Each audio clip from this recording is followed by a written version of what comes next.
I was diagnosed about 20 years ago in 2003, and I just turned 16 at the time. About a month after my birthday, I started experiencing some symptoms, mostly in relation to fatigue. I was just very, very tired all the time. I wanted to sleep most of the day.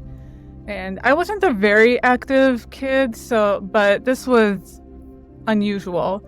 And then I started experiencing bowel issues, mostly diarrhea, which I've kind of been a sickly kid growing up. In the last few years were even more so before I was diagnosed, but not, this was just felt like it was all of a sudden. And so my parents took me to the doctor and my pediatrician was asking me about my eating habits mostly, which I'm not sure if she was thinking I had a disordered eating because I wasn't eating much either. So, but my parents, my mom especially, was like, no, something's going on. We need to check her out. So luckily, my pediatrician listened to that and sent me to a GI doctor after getting some tests done. And I was diagnosed with Crohn's disease within a few months. But at the time, there was absolutely no information about it. I think the only person in my family who knew about it was my mom because she studied medical school in Egypt. That's where my family's from.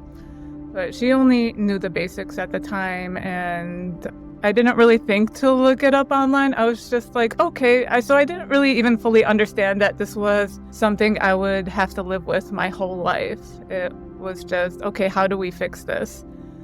But then as I was taking medications, I spent the entire summer just laying in bed trying to get used to some of the medications that I had to take. And then I felt like maybe after a year or so, it kind of hit me that, okay, I guess I have to figure this out, But it wasn't until after college, I just felt like throughout my education and my first few years of working, I was just trying to kind of get by without, actually learning about the disease. And it was really difficult because college itself was really difficult for me. I just kind of had to do part-time because full-time was too much, actually. It kind of put me in the hospital multiple times. I couldn't focus on my studies, and I was falling behind a lot to the point where I was put on academic probation when I was in sophomore year, I believe.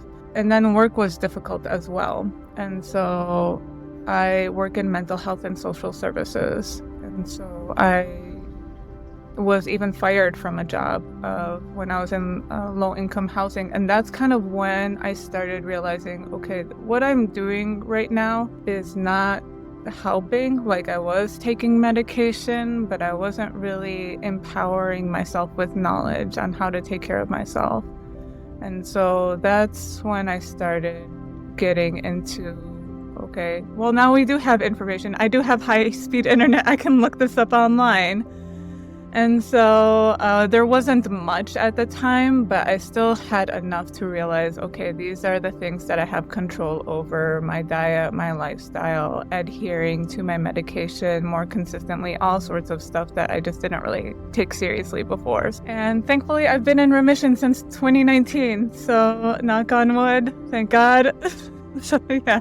And I just wanted to say, the ultimate thing, I have so much advice to give, but ultimately just have a lot of compassion for yourself.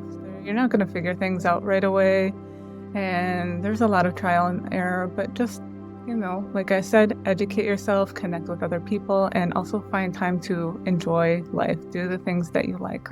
Life is too short to wait around till you feel a lot better.